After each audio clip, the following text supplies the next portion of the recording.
Yeah, get my microphone adjusted here. Oh, what about the air conditioning? Is that going to rolling? All right. Oh, let's put that down. Can you see that? Yeah, it probably isn't going to show, but just okay. Well, Chuck, it's nice to welcome you back to Texas and to Dallas-Fort Worth, and especially to talk about your film, which we've been talking about a little bit here. Hero and the Terror, you being the hero, and O'Halloran, I guess, being the terror, yes, right? Yeah. Even though the title suggests lots of action, and there is a lot of action in it, it's also a chance to see you in a romantic sort of role. Now, what was the idea behind your doing that? Well, when Ray Wagner, the producer of Hero and the Terror, who had also produced Code of Silence, brought the screenplay Hero and the Terror to me. By the way, it was the same writer that wrote Code of Silence that wrote Hero and the Terror, by the way. And I read it, and I really liked the screenplay. But I thought, it's kind of a departure from most of the films that I've done, closer to Code of Silence. But I thought, if I'm going to broaden my character, this would be the screenplay to do it. So I actually took the screenplay around to my brother, who's the director, and my manager to get their opinion. And they suggested that I do the film. So I did do it because what Hero has over many of my other films is it has more depth. It's much more multi-dimensional than most of my films. Most of my films is Chuck Norris, the man in the arena, the fighting machine, which we have in Hero and the Terror, but it also has the other side of my character, the sensitive, vulnerable side, a man who has a relationship with a woman, who, a quick synopsis of the movie is, he's a cop who encounters a killer that almost beats him to death. And from that encounter, being a police officer, he starts doubting himself and his abilities as a police officer, to the point of having nightmares of that encounter and having to seek therapy. And his therapist is a woman, and they become romantically involved. And she starts bearing his child. But she won't marry him because he has too many psychological problems dealing with this terror, this psychotic killer. And the relationship, I think, with my female co-star, I think, is really what builds this movie beyond what most of my films have, is that, in fact, the scene where she goes into labor, and I'm rushing her to the hospital, and and I'm doing the Lamaze thing, breathing with her all the way to the hospital, up the aisle, down the aisle to the nurse's stand, and I'm screaming, "We're having a baby, call our doctor," and I can't remember the doctor's name. Well, the scene just calls for me to be yelling for the doctor and breathing. Well, I'm doing this scene over and over again, and by take 9 or 10, I'm getting bored with this scene. So I thought, well, let's do something funny. I'm going to do a joke. So I do the fainting scene. I pretend like I faint. Well, everyone burst out laughing.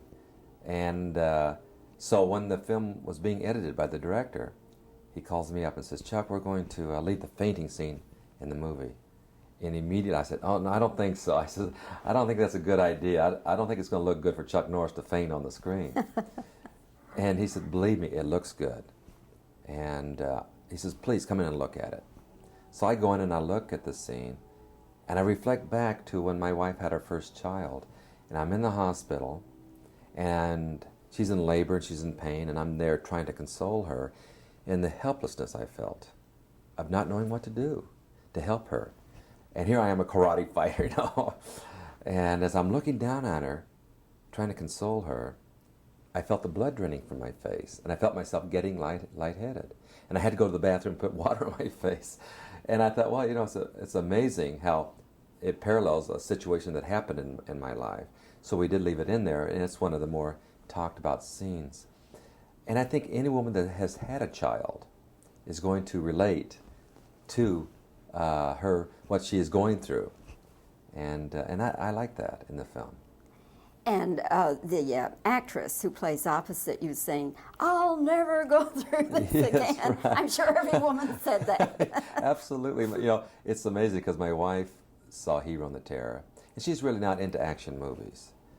And the only two films that she's really liked of mine is Lone Wolf McQuade and Code of Silence. And when she saw Hero on the Terrace, she says, now this is real. She says, I can relate to this movie. Being a mother, I can relate to the relationship you have with this woman. And this is more of a real movie that I enjoy. And so she did like Hero on the Terror. And it does deal with a certain amount of reality. And men, I've had men who have seen the movie in screenings said, I know exactly what you went through. You know, men that have had children, and says, I know exactly what you went through. And so it does deal with another side of the character, but yet you still see the strength of this man. But what this man is going through. Here's a man that has for the first time fears something. Here's a policeman who has tremendous confidence in himself, to the point of not waiting for his backup unit, and then is almost killed because of it. And now he's having to deal with his fear. That's why he trains so hard in the movie, is to try to overcome those self-doubts in himself as a policeman. And then when the terror escapes, now he has to face this fear. And if he does track down the killer again, he may be killed. If he doesn't track down the killer again, then he's going to have to live with his fear all his life. So he's facing a strong dilemma in his life. But there's a certain philosophy here too, because we all face demons in different times of our lives, and how we either succeed or fail is how we're able to face them. And that's what this man is going through. Chuck, I wonder also, now I'm sure you're going to get some flack from critics and fans who say, oh, Chuck Norris has gone all mushy on us here with all this romance and everything. But I wonder if it isn't a very smart move in this respect. Given the way the summer movies have turned out, where one of the biggest hits is Roger Rabbit, Yeah. but given the way the summer movies are figuring at the box office, Rambo 3, big disappointment, did not do what it was supposed to do. Supposed to go through the roof, be bigger than the other two even, wasn't.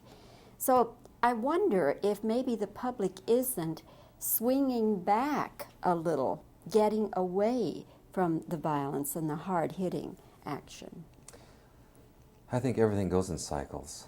And, I have fired every weapon imaginable to man I have fired, And I'm tired of it. I'm tired of carrying Uzis in my hand. I want to get more to the physical, personal physical stuff, which I do in this film. It's more of a hand-to-hand type combat fighting that I do in this movie. And there's some humorous action sequences. The scene with the drug dealer on the dock in San Pedro. I mean, it's a very humorous scene when I finally corner him, and he has no place to go except in the water or give up. And I say to him, you have two choices. You can swim for it or you can give up. And then he turns around and challenges me, and I said, well, that's a third choice, and then the fight begins. So there are some very humorous moments in this film as well as the romantic moments, but still the action too. But I guess the suspense is the thing. I think the key thing, Bobbie, is that people go to see Hero on Terror understanding what kind of a movie this is. That this isn't Chuck with an Uzi in each hand, but it is a cop that's trying to track down a killer in Los Angeles, and he's almost killed because of it. But yet, and then his involvement with the woman, and I think the birthday scene is one of the nicest scenes in the movie too. When I take her out for her birthday, and here's a woman 9 months pregnant, and it's her birthday, and now this is a woman who's a professional woman. She's a therapist. She's in her mid-30s.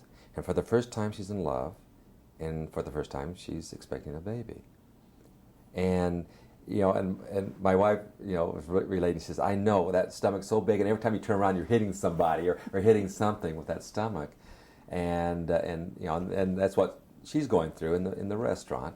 And then, of course, when I ask her to make a wish to blow out these candles, which looks like a small forest fire, and she looks up at the ceiling and I said, what are you looking at? She says, I'm waiting for the sprinklers to start, And then she starts wishing she wasn't fat and she wasn't ugly, all the things that a woman feels in 9 months of pregnancy. So, it really has some great moments in this film that I don't think I've really had in most of my films. Code of Silence, I had a lot of those moments, and Hero, I think, kind of runs in the same vein. There is no explicit sex or any sort of nudity or anything like that in this film. Now, was that something that you had understood going into the film?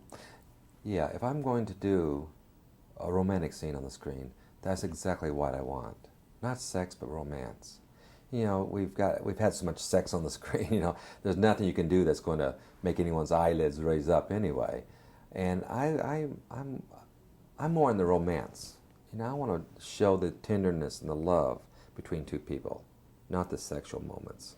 You know, that is left to the privacy of these two people. But let's show what they feel and how they feel about each other. And that's what I try to bring out in Hero on the Terrace. There's these two people who are really in love. And she wants to marry this man, but he's got to overcome this problem he's facing with his terror before he can really deal with marriage. And that's what she's waiting for him to do, is finally face up to his fear so that he can live a productive married life. And then, of course, when he does finally face up to it. So there are, you know, these are moments that really give this film some texture. If this romantic image catches on and is accepted, Chuck, then for the future, would you rule out any sort of really passionate, sexy scene on screen? You know, I could never say I wouldn't, but my philosophy about doing films with relationships with women is I really want to concentrate on the romance. Rather, I would do a passionate love scene. It would really depend on how the director would want to do it, and if it's really conducive to the movie, whether I would do a strong, passionate scene or not. If it really made the film better, then I would consider it. But if it doesn't do anything, if it doesn't add anything to the film, then I wouldn't do it. I wouldn't do it just to do it. It has to do something for the film. Now, you're a man who's been a family man, married your high school sweetheart for how many years now? 29 years. 29 years. Yeah, I was 10 years old when I got married. Weren't we all? Yeah. But out of deference to your wife, or would your wife's feelings have something to do about how explicit you would want to be? No, you know, this is my profession, and and so I have to think of it as an actor, of what would be best for the film, and so if there's something that would make this film better, like a passionate love scene, I would do it. But it has, again, like I said, it has to make the film a bigger film, a better film.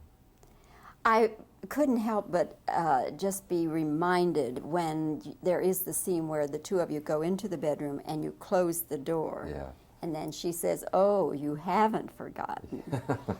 How much like a 1940s movie that is. Well, I think it's better to leave it to the imagination of the audience. When they see it, then there's no imagination left. So I think it's better to let the people think and imagine what is going on in there, and it's actually much better, than actually see it displayed on the screen. And the audience isn't sitting there feeling like they're looking through a keyhole. Exactly. Yeah. What's next for you, Chuck?